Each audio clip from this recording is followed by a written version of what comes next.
Hey everybody, Nick here, and today I figured I would make a video that I get a lot of requests for, actually, which are collection updates. And so I want to do three things in this video.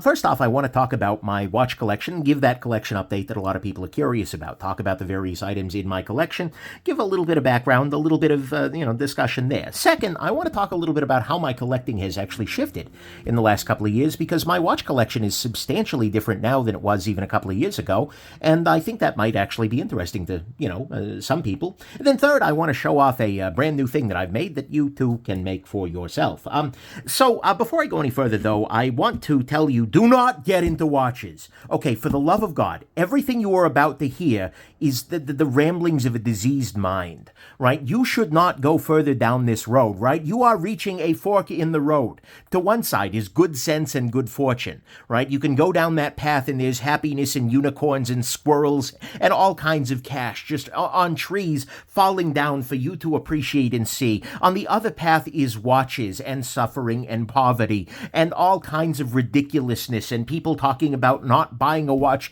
but buying it for the next generation and all kinds of marketing BS. If you have any good sense, do not get into watches. Go the other way. Find joy. Do something. Go outside, touch grass, hug a squirrel, something. There is nothing but weirdness, illogic, and suffering in the watch world. Do not be tempted. Close the video. Move on.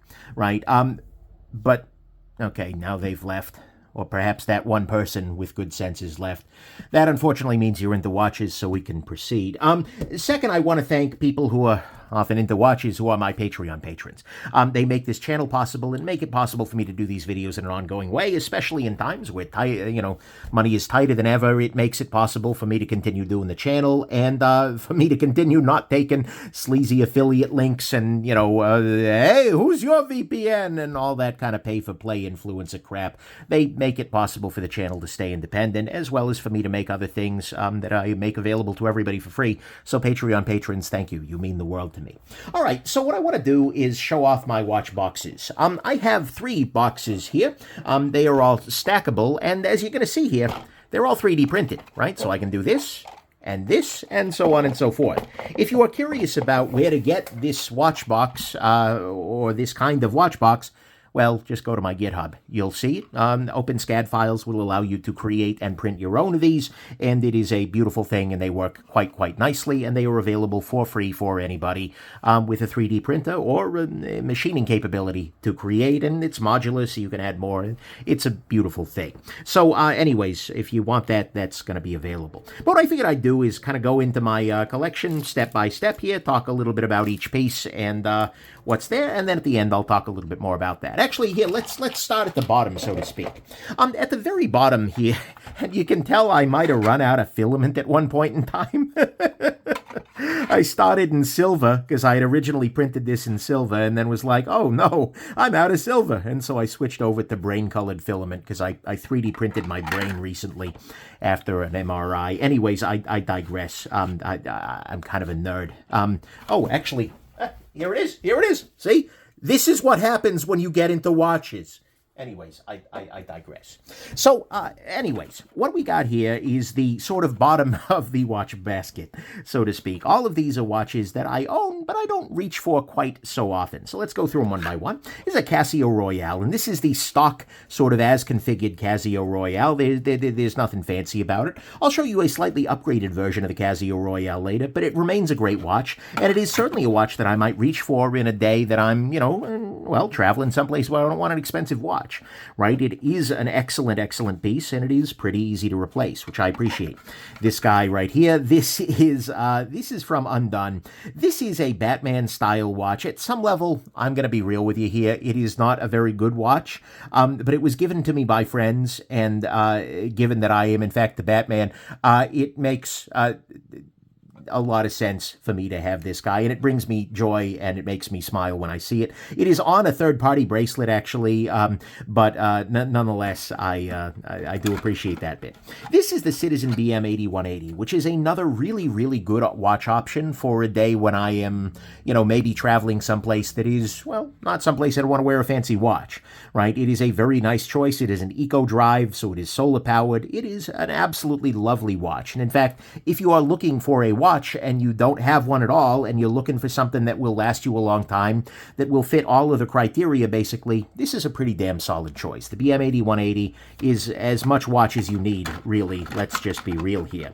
If you're looking for analog. If you're looking for digital, then by God, the Casio Royale F91W here, or the, I believe, F108, are also very, very good choices. This little guy right here is... I believe Evolve. It is a weird little piece. It was sort of like a white label thing that they did for a little while. These were ridiculously cheap. They were able to sell them at a very, very low price, but for some reason, no one was buying them. But this is a really good watch. It had a very bad bracelet, unfortunately, and so I wear it on one of these Nick Manky design hook straps. But this is another really nice little watch. It's a full automatic. It has good lume. Where's my lume flashlight? Like, it is surprisingly good for the price and just for everything else. Right? It's a cool little piece. I don't wear it as often because I very often don't wear watches not on bracelets. But on a day when I don't want to wear a bracelet, this can be a very, very nice choice. It's a good little thing. This guy was given to me by a buddy. It's a Seiko 5 Diver. The bezel is locked in place. It has some joys, but again, and I've thrown it on a weird third-party bracelet with a third-party quick adjust and whatnot. Oh, no, I'm sorry, first-party bracelet, third-party quick adjust. It is a fine little watch, and again, if I'm looking for something a little bit beatery, this is maybe something I would reach for, right? It's not terribly accurate. It's not, but you know what?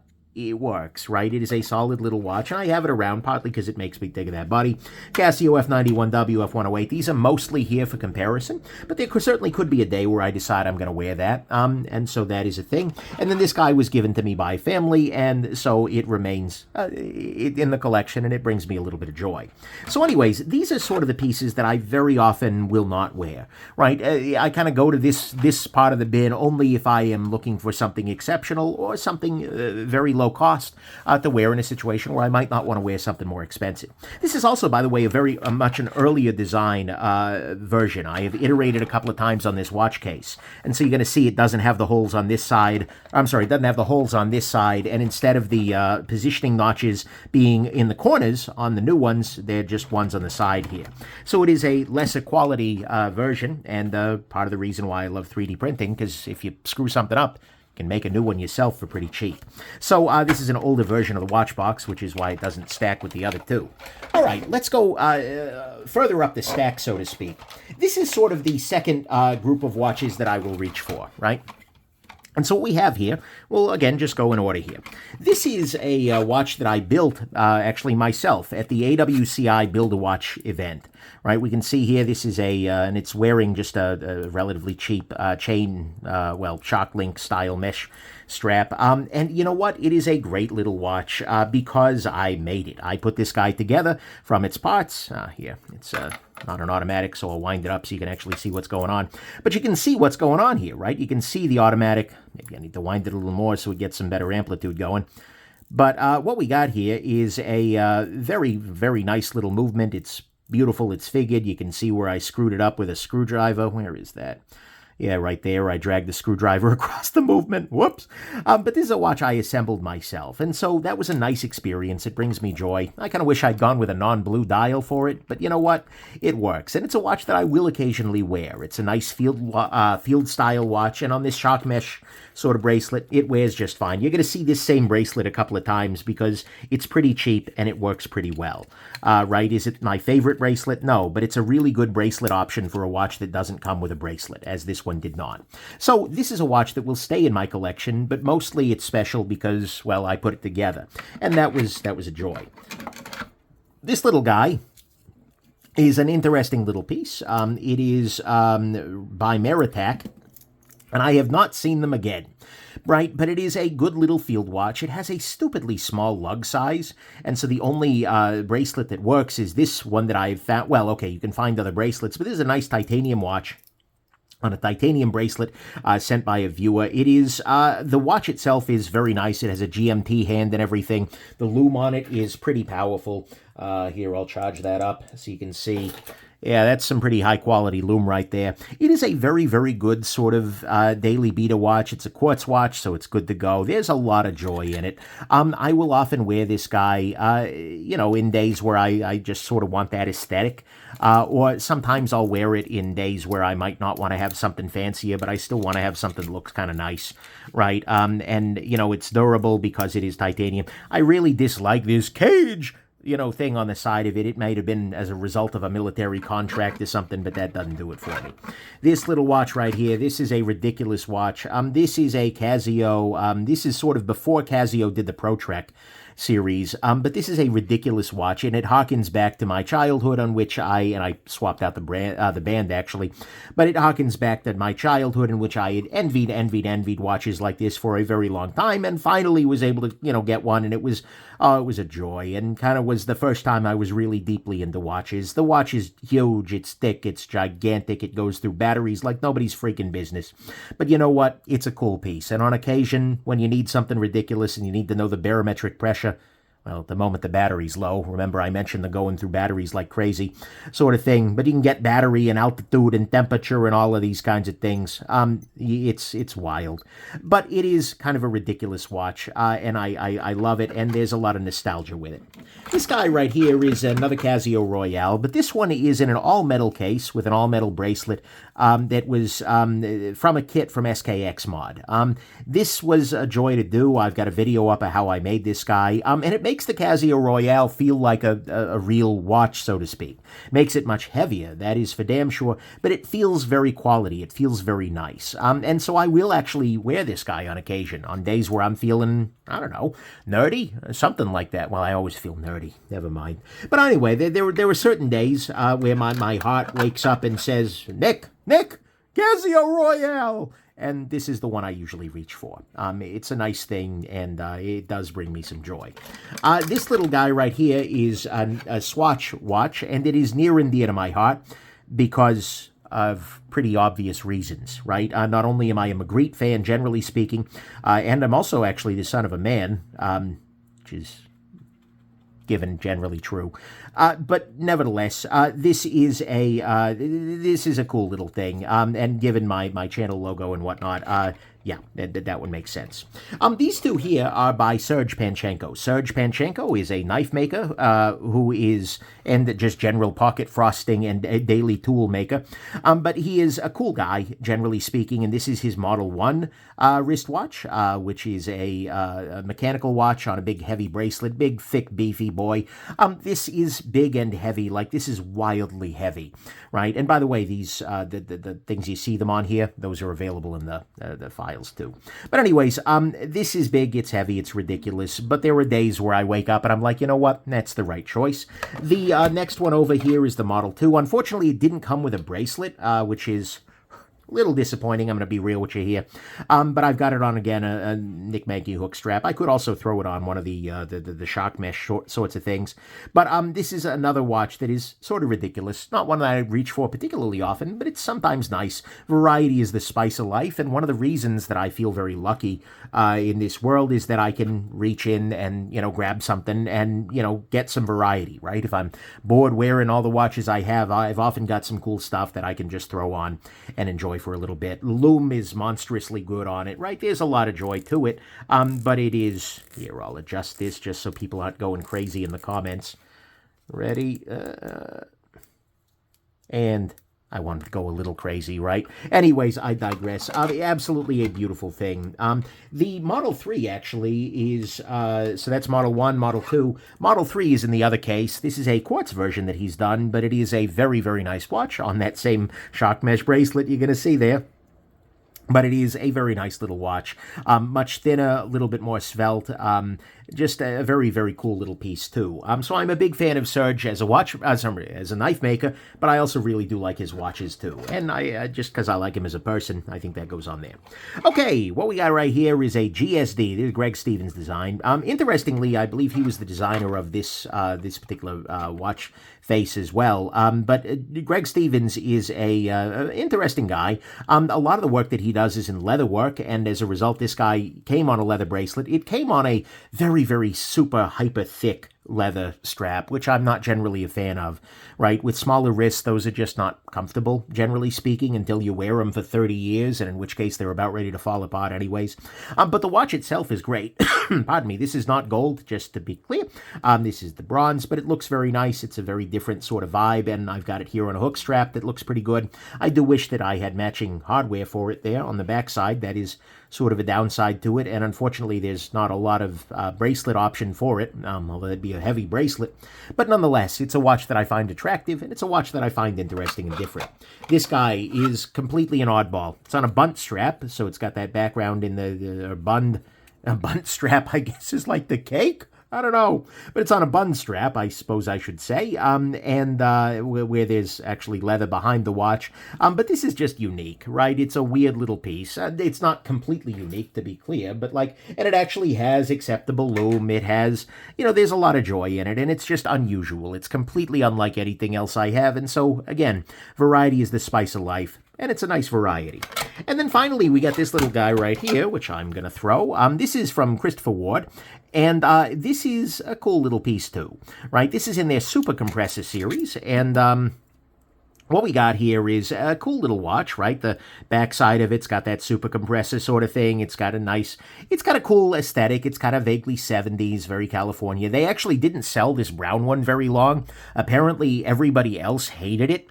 And so they discontinued it they price dropped it and then discontinued it very quickly, but I freaking like it. So, yeah, but then again, I tend to carry a lot of things in sort of this color leather, so that dial matches the rest of my life pretty acceptably. But it's one of those watches that I got. It also reminds me of a friend, so there's some joy there as well. But I like this watch. It brings me a lot of joy, and so it's cool. Next up here, and actually, by the way, I'm just going to show off the stackability here. By the way, I'm showing off these products, but they're just, they're free, right? But the corner of the watch box here has a little cutout that goes onto this little here. I actually slightly misprinted this guy. I changed the wall thickness on the top one. These should be the same thickness, but this works fine, so I didn't bother reprinting. But anyways, as a result, though, we have ourselves a fully stacked watch box here. I'll move the other one out to the side, though. This is sort of the top shelf. These are the ones that are at the very top of the list, so to speak. On a given day, I'm more likely to grab one of these guys than anything else. We'll start up here. This is the Anna Digi Tuna. This is a Casio G-Shock Casio, so to speak, that has been transplanted into a big case from SKX Mod. I've also put it on a bracelet that comes from Uncle Straps, just a good old-fashioned straight lug bracelet, and then I grafted in this is a toolless quick adjust sort of clasp, right, which is very useful. This is huge. This is ridiculous. It is big. It is heavy, right? This is a silly watch in so very many ways, and when I wear this, I feel stupid at some level, but I also kind of enjoy it. In the variety is the spice of life. Some days you want to wear a boat anchor, right? And these are the days you hope you don't fall overboard, but at the same time, I'm not on boats very often, so it should be okay, right? But this one stays in the top, partly because it doesn't reliably fit underneath, but it's also a cool little piece. Next up next to it here is a pretty recent acquisition. This right here is a Citizen Campanola. This is Citizen's ultra high-end Japanese domestic market brand. I think they sold them in the US a little bit, but this is a grand complication from Campanola. Right, this is a perpetual quartz calendar. So this is a quartz watch here, and it has a moon phase at the top here. It has a day, it has date, it has year and month and all of these kinds of things. Although actually, no, that's correct. And it also has a running second hand as well as a 24-hour hand. You can press this in and it becomes a stopwatch where I can start the stopwatch like so, and it starts ticking along using this dial here to mark full 12 hours worth of stopwatch time, and then circles back around, which is a beautiful thing. And perhaps the absolute most ridiculous part of it at all is if I put it in this mode and then I hit,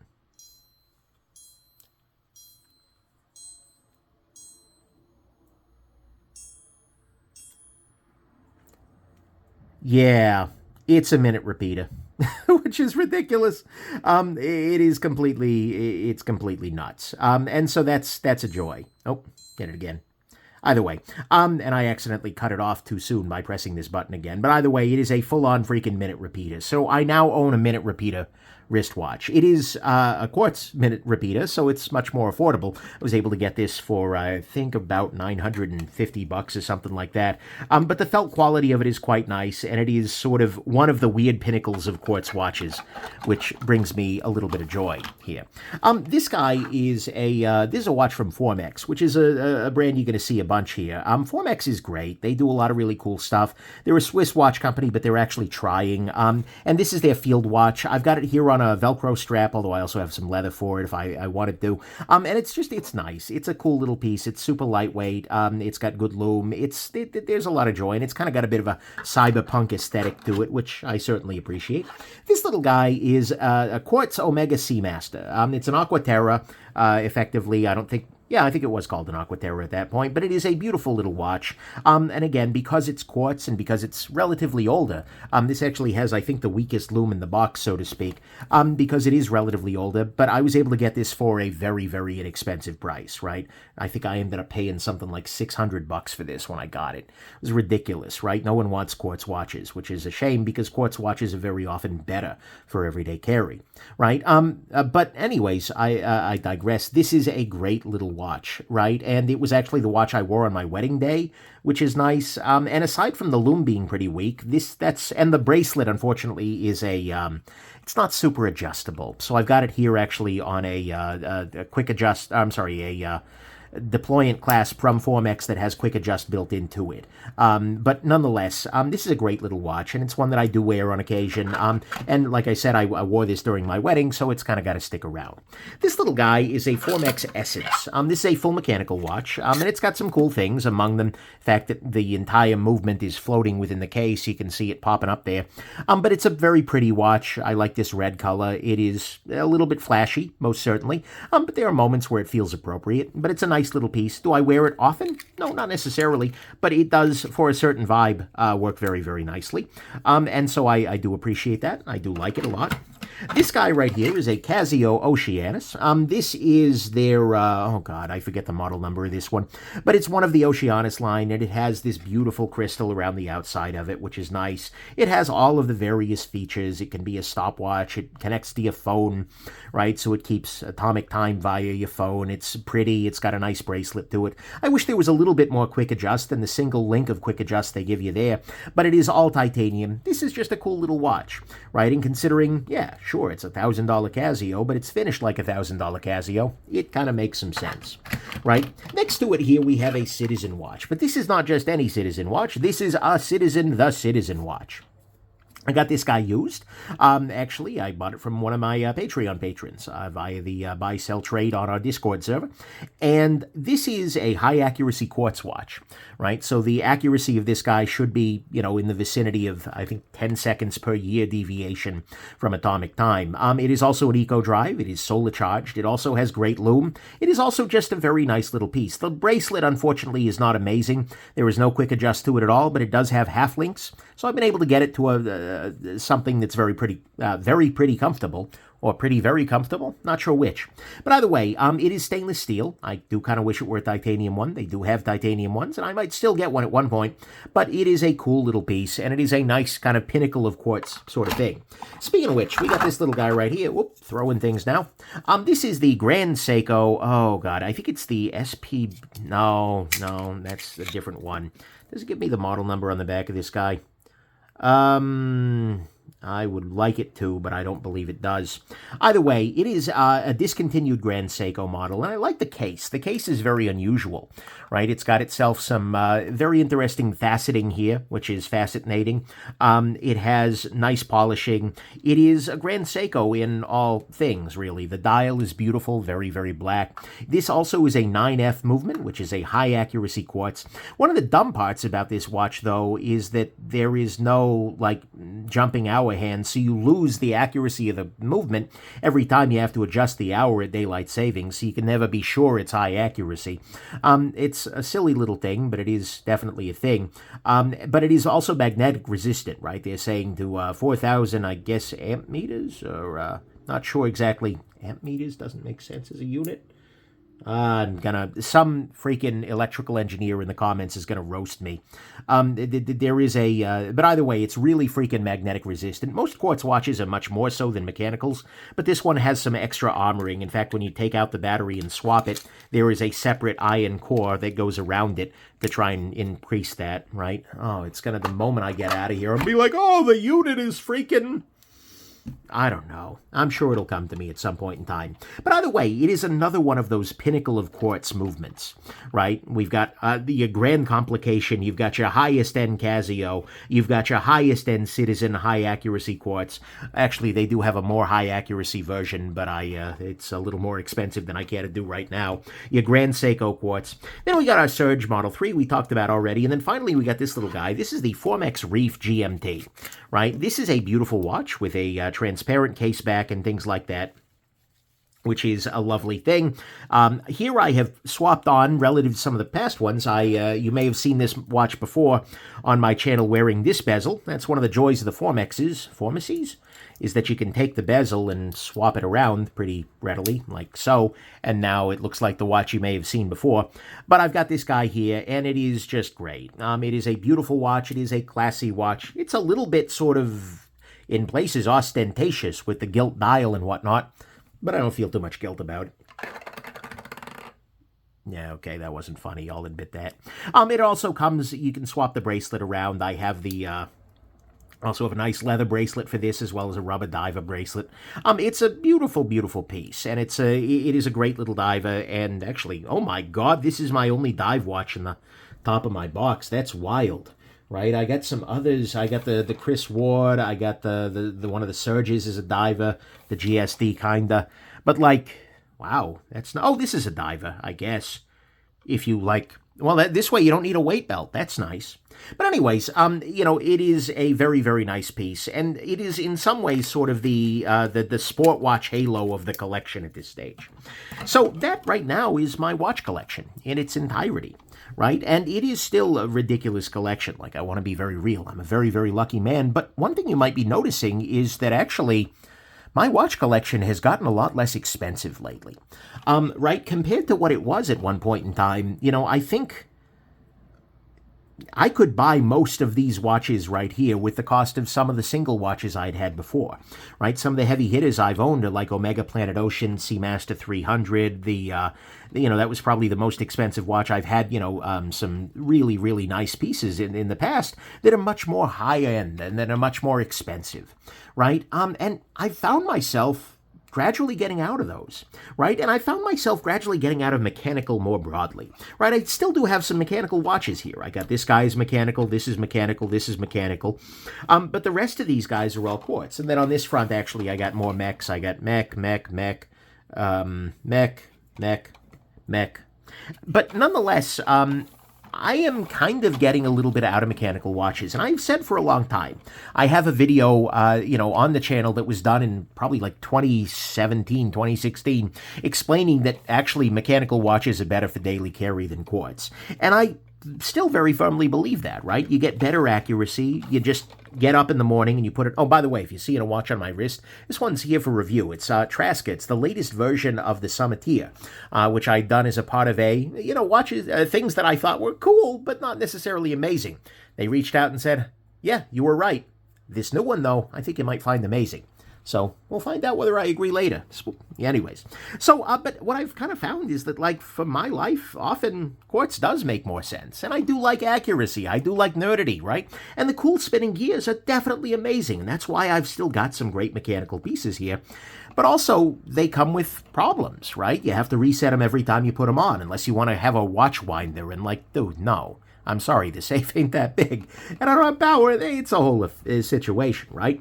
But also, there's the service question, right? If I hold on to a mechanical watch for a long time, sooner or later, I'm going to have to pay to get it serviced. So there's an ongoing cost, as opposed to, the battery runs out on this Grand Seiko. I pop it down on my desk. I open the back of it up. I put in a battery, and I'm freaking good to go, right? So, that's kind of a nice advantage. Right, I can service most of these watches to the extent that they're going to need it for most of their lifetime, and that's kind of lovely. I appreciate that very much. And the other thing is just cost-wise, right? It is not an easy time. And so at some level for me, the expensive watches are well and good and fun, but especially just in my daily life, walking around with $6,000 on my wrist, I kind of kept feeling like, I could be doing more with this money right now. And that's probably why you haven't seen me doing a lot of super, super high-end watches on the channel. To be clear, some of the folks I've worked with in the past are always interested. Hey, do you want to check out this $13,000 Breitling? And it's like, right now? Not really. And considering that a lot of the luxury watch brands, and by the way, Seiko is very much guilty of this. I want to be very clear. And Citizen keeps trying to make automatic a thing. And it's like, bro, no, you're Citizen. That's not what you do, right? This is like freaking Wendy's trying to do salads as a thing. Like, yeah, okay, you do them, but like, that's not where your core competencies freaking are, people. Anyways, I digress. So, like In-N-Out trying to make food. Oh, shots fired. Anyways, I digress. Their fries are garbage, and I'm vegetarian, so the rest doesn't matter. Anyways, I digress. So, oh boy, that's probably going to be the thing that gets this. Anyways, down in the comments, have fun. But nonetheless, this is just been a real shift in my collection. I've just been feeling like, you know what? I can get way cooler in quartz for the same price. I can lose some of the downsides of mechanicals, like the service cost, like the not ready, and I can gain, well, serviceability. I can gain features. In many cases, I can gain accuracy. I can gain a bunch of things if I shift back in that direction. And so, ultimately, I've gotten out of a lot of my expensive watches, and I've gotten into a lot of quartz, and it's been bringing me joy. Right now, to be clear, I'm not saying I've bought my last mechanical or something like that, and I certainly would love like a Seiko spring drive, which is sort of actually at the confluence of quartz and mechanical. But again, am I spending $6,000 on a watch right now? No, absolutely not. That's just the nature of my life and my finances in California being freaking expensive. Anyways, I digress. But nonetheless, there's still interest, there's still joy, and, I may yet look at some more. This is a mechanical, right? And I may yet look at some more high-end stuff on the channel, but these days, it's just not feeling like my priority. And so my collection has evolved. It's turned into a lot of really nice daily kind of wear watches that tend to be the highest end that you can get in the quartz world lately, and that kind of, well, just bring me a different flavor of joy. So that's where my collection is at, both in terms of in these lovely watch boxes that you can yourself order. No, actually, you can't. Well, I guess you got to make somebody else print them. But like that you can get for free. I'll try and throw a link down in the description below. But yeah, so those are available. And those are the watches. Those are not available necessarily. And anyways, I hope this has been interesting to you, that you enjoyed watching this, that you do not get into watches. Damn it, no, not these, no. And most of all, that you have yourselves just an absolutely wonderful rest of your day. Hope this has been interesting to you. Bye now.